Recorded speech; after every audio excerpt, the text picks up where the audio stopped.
Prediction number 7 here is lots of distressed assets will be available for sale. And Dave covered a number of the reasons why and some of the macro, micro challenges that we've seen within the industry. But to consolidate some of the points that he made, the main driver behind this is the significant amount of sales that occurred in the post-COVID run-up at inflated prices. So to put this in context, nearly $700 billion in multifamily properties traded hands between 2021 and 2022. So they were averaging about $350 billion per year. Now, if we had a chart up, it would show that the long-term average volume of trades is much closer to 100 to 150 billion annually. So again, contextually, that's roughly 2.5 to 3 times historical volumes that traded at these inflated prices that were largely driven by, at first, low interest rates and then supplemented by operating fundamentals. Roughly 1/3 of these assets that were purchased used some sort of floating rate short-term bridge debt. And Dave gave a very specific example of a project in Phoenix, an infill Phoenix that we looked at that was a victim of short-term borrowing rates. And that specific example he cited, that property closed roughly 18 months ago. So this value erosion and level of distress has actually moved pretty quickly. So the ones the assets that were purchased during this inflated period of time using floating rate bridge debt are really the ones that are going to be most in trouble. And what this slide shows is in 2023 and through 2026, a percentage of the total maturities for the year or vintage year that debt was originated.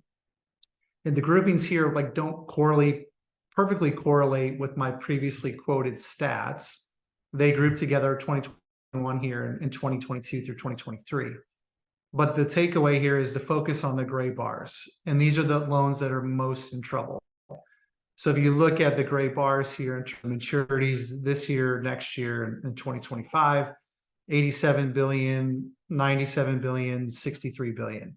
So just under 250 billion in total, or roughly, as I quoted earlier, 1/3 of the trades that happened in 21 through 2022. Now, I want to note that not all of these loans will be in trouble. Some of these borrowers will be able to work out some extensions with their lenders. Frankly, some of these lenders don't want the assets back. Some of these borrowers will be able to come to the table with what's called a cash in refinance. They'll be able to come to their lender and pay down their principal balance to bring it back into metrics that are acceptable to the lender.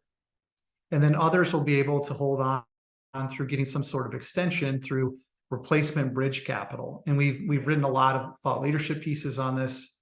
But what is replacement bridge capital or rescue capital? Has all kinds of names. It could be any sort of combination of new senior debt with preferred equity, new senior debt with mezzanine financing, a larger stretch senior position, basically saying that there's a new capital provider will come in to take out the old lender. So not all of those will be saved. A number of scenarios that will exist will ultimately result in the lender-driven sales of these assets. And that was the exact example that Dave just gave, which is the lender is effectively driving the asset sale on the projects in Phoenix, not so much the one in Tampa, but definitely the one in Phoenix. So we're going to start to see some of those opportunities roll through the system. We're already starting to see them now. And as Dave indicated, we're still not yet a buyer at some of these levels. We're still holding on, waiting for additional reduction in pricing to occur. We're looking for that very important moment in time. And so are other buyers, certainly the marketplace too, for when you can achieve positive leverage. We think this is going to be a great buying opportunity next year and then the year after. Maybe even into 2026.